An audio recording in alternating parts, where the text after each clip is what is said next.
नमस्कार साथियों, जैसे ही आप सभी साथीगण जुड़ जाते हैं उसके बाद हम सभी अपनी वार्ता को शुरू करेंगे।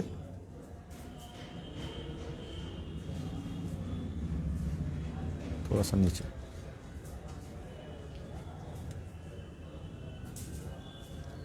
साथियों, जो हम सभी का आज का मुद्दा है रोजगार, जो नौजवान है रोजगार है, और जो हमारी केंद्र सरकार है उस पर, और जो अघोषित आपातकाल लागू किया गया है हम उस पर वार्ता करेंगे।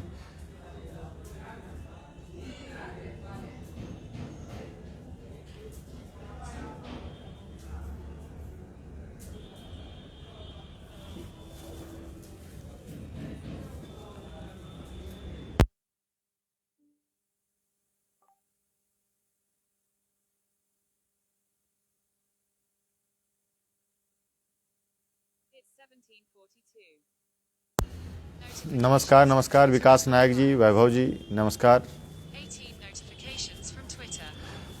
आप सभी जुड़ जाएंगे और ऐसे ही हम सभी अपनी वार्ता को शुरू कर देंगे।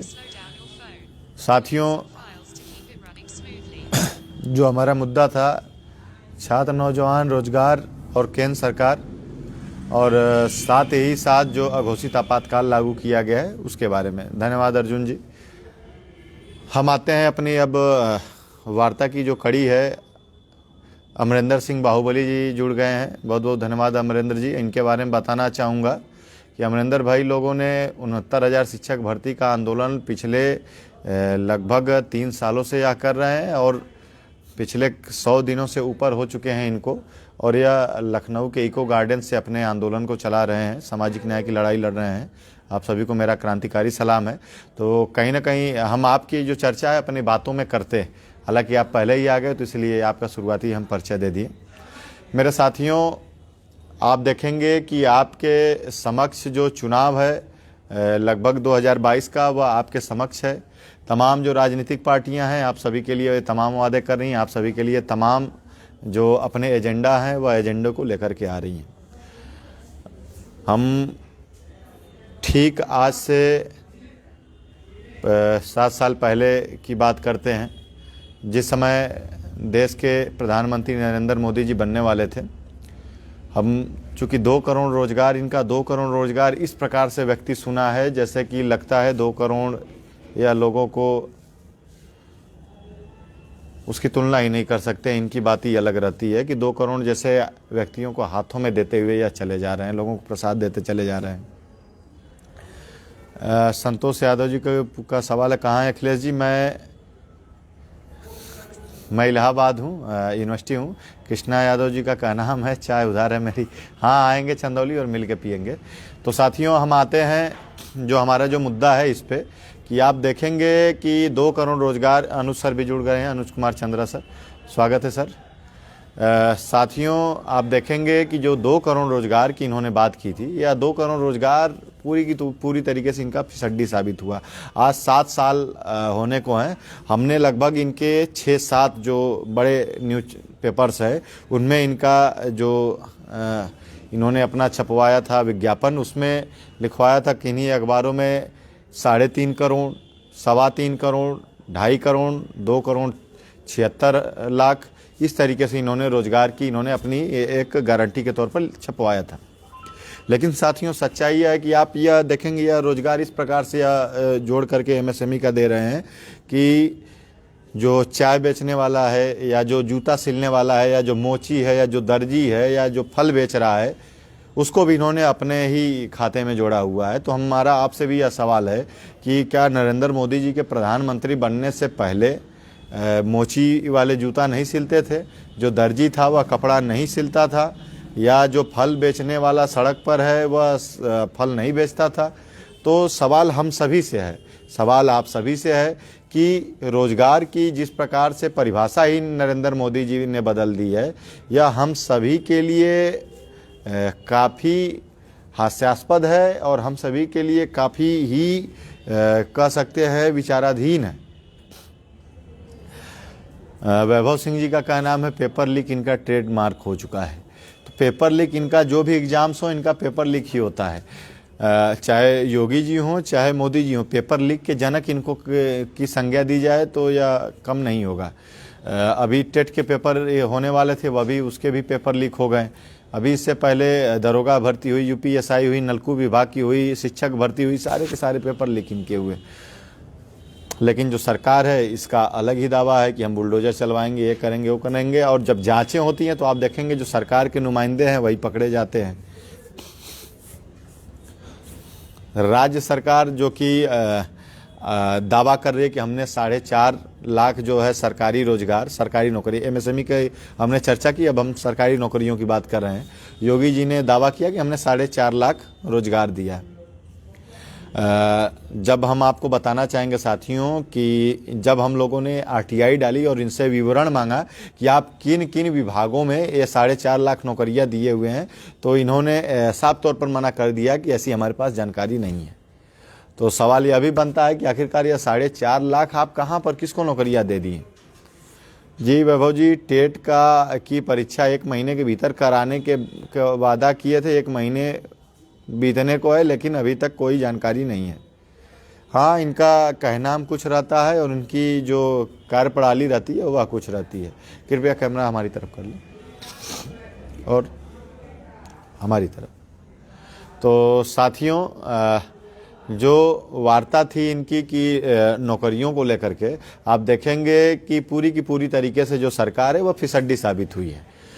शिक्षा का निजीकरण, शिक्षा का बाजारीकरण, जो फीस है सेमेस्टर्स की, आईआईटीज तक की फीस बढ़ गई। नई जो इनकी एजुकेशन पॉलिसी आई है इसमें इनके शिक्षा का बाजारीकरण बहुत तेज़ी से बढ़ा हुआ है।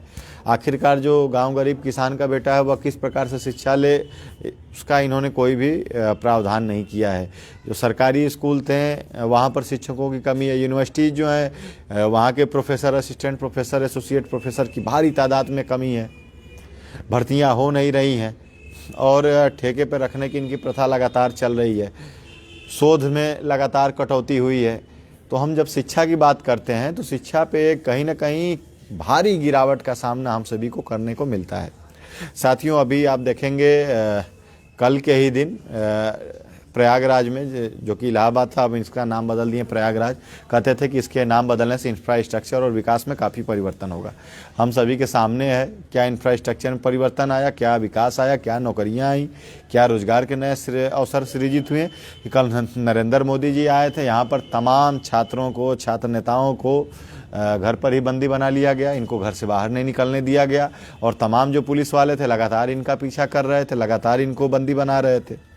तो आखिरकार जो हमारे देश में, हमारे प्रदेश उत्तर प्रदेश में अघोषित आपातकाल लागू किया गया है, इसका जिम्मेदार कौन है? एक युवा इनसे सवाल करता है, एक छात्र नेता इनसे सवाल करता है कि जो आपने अघोषित आपातकाल लागू कर दिया है हमारे इस देश में, हमारे इस प्रदेश में, इसका जिम्मेदार कौन है? इसका जवाब कौन देगा? साथियों, इसका जो जिम्मेदार है वह तानाशाह व्यक्ति जो हमारा मुख्यमंत्री है वह योगी आदित्यनाथ है, और जो हमारा प्रधानमंत्री है वह नरेंद्र मोदी। संवैधानिक संस्थाओं में लगातार हस्तक्षेप भारतीय जनता पार्टी जब से सत्ता में आई है लगातार कर रही है, और यही कारण है कि इन संवैधानिक संस्थाओं की रैंकिंग में काफ़ी गिरावट आ रही है। तो साथियों, लगभग ये जो हमारी बातें रहीं यह रोजगार को लेकर के थी, अघोषित आपातकाल को लेकर के थी। फिर हम मिलेंगे एक लंबी चर्चा को लेकर के, एक बड़ी चर्चा को लेकर के। तब तक के लिए आप सभी का बहुत बहुत धन्यवाद, बहुत बहुत आभार। इसी के साथ हम सभी अपनी वार्ता को विराम देते हैं। अभी बातें हमारी अभी शुरुआत हुई हैं, यह सीरीज़ की शुरुआत है। हमारी बातें जो हैं वह लंबी चलेंगी। तमाम नौकरियों पे हम जाएंगे, तमाम विश्वविद्यालयों में जाएंगे, तमाम वैकेंसीज में जाएंगे। और जाने से पहले हम साथियों आपको बता देना चाहेंगे कि आज से 3 दिन पहले महात्मा गांधी काशी विद्यापीठ विश्वविद्यालय हमजा सुफियान जी जुड़ गए हैं, जो कि अलीगढ़ मुस्लिम विश्वविद्यालय के छात्रसंघ उपाध्यक्ष हैं। आपका बहुत बहुत स्वागत है। गोरखनाथ यादव जी कांग्रेस पार्टी के सोशल मीडिया के वाइस चेयरमैन हैं, और साथ ही साथ पिछड़ा वर्ग विभाग के भी वाइस चेयरमैन, आपका भी हार्दिक स्वागत है। साथियों, छात्रसंघ का जो चुनाव था महात्मा गांधी काशी विद्यापीठ का, यह होने को था 17 को इसका नामांकन हुआ और सभी प्रत्याशियों ने नामांकन किया, और 24 को इसका मतदान था। सुरक्षा की जिम्मेदारी को कहते हुए, सुरक्षा को एक मुद्दा बनाते हुए विश्वविद्यालय प्रशासन ने बैक कर लिया और चुनाव को स्थगित कर दिया। हम सभी साथियों इसके बारे में, इसके पीछे की जो सोच थी इसको बताना चाहेंगे। लगभग अखिल भारतीय विद्यार्थी परिषद को कोई प्रत्याशी नहीं मिला था। पिछली बार इनका छात्र संघ के चुनाव में सुपड़ा साफ हो गया था, चाहे वह महात्मा गांधी काशी विद्यापीठ रहा हो, चाहे वह इलाहाबाद, चाहे वह संपूर्णानंद संस्कृत यूनिवर्सिटी रही हो, हर जगह से इनका सुपड़ा साफ हुआ था। तो कहीं ना कहीं इनको यह भी डर था कि आगामी जो विधानसभा चुनाव है इसमें साफ तौर पर इनको दिख जाता कि जो युवा है, जो नौजवान है, जो छात्र है, जो प्रतियोगी छात्र है, वह किस प्रकार से बाट जो रहा है कि आइए हम आपको अच्छे से बताते हैं, आइए हम आपको नौकरी का सिला बताते हैं, जो सिला आपने हमें दिया है हम आपको देते हैं। तो यह एक बहुत बड़ा इनको डर था। एक बहुत बड़ी साजिश के तहत इसको लगभग बैन किया, इसको स्थगित किया गया और अगले तिथि के लिए इसको अग्रसारित कर दिया गया। तो यह कहीं ना कहीं यह दर्शाता है किस प्रकार से योगी आदित्यनाथ की सरकार डरी हुई है, छात्रों युवाओं को रोकने का काम कर रही है, छात्रों युवाओं को रोकने के प्रयास कर रही है। लेकिन यह जो युवा है, अभी इस प्रकार की ओछी राजनीति छात्र संघ के चुनाव में नहीं करनी चाहिए। इस प्रकार की ओछी राजनीति छात्रों के बीच नहीं करनी चाहिए। आप विधानसभा में लड़ते हो, तमाम आप धनबल बाहुबल से लड़ते हो, तमाम लोगों को परेशान करते हो, लेकिन ये छात्रों का जनादेश था, इसको आपको सर स्वीकार करना चाहिए था। और आप पहले मुख्यमंत्री नहीं, आप पहले प्रधानमंत्री नहीं है, इससे पहले भी देश के प्रधानमंत्री हुए हैं, इससे पहले भी देश के मुख्यमंत्री हुए हैं, जो कि तमाम जो ये छात्र संघ के चुनाव होते थे उसको सर स्वीकार करते थे, उन छात्र नेताओं का कहीं ना कहीं अभिवादन करते थे। और जब से आप आए तब से इन छात्र नेताओं की, छात्रों की आवाज़ को ही दबाने का कार्य कर रहे हैं। तो साथियों, आप सभी भी इसको वॉच करिए, आप सभी भी इसको देखिए और कहीं ना कहीं जो आपके मुद्दे हों हमारे कमेंट बॉक्स में ज़रूर दीजिएगा। और जो हम अगली अपनी कड़ी करेंगे उसमें आप सभी की बातों को जरूर रखेंगे। बहुत बहुत धन्यवाद। इसी के साथ आप सभी से विदा लेते हैं। बहुत बहुत आभार। Thank you.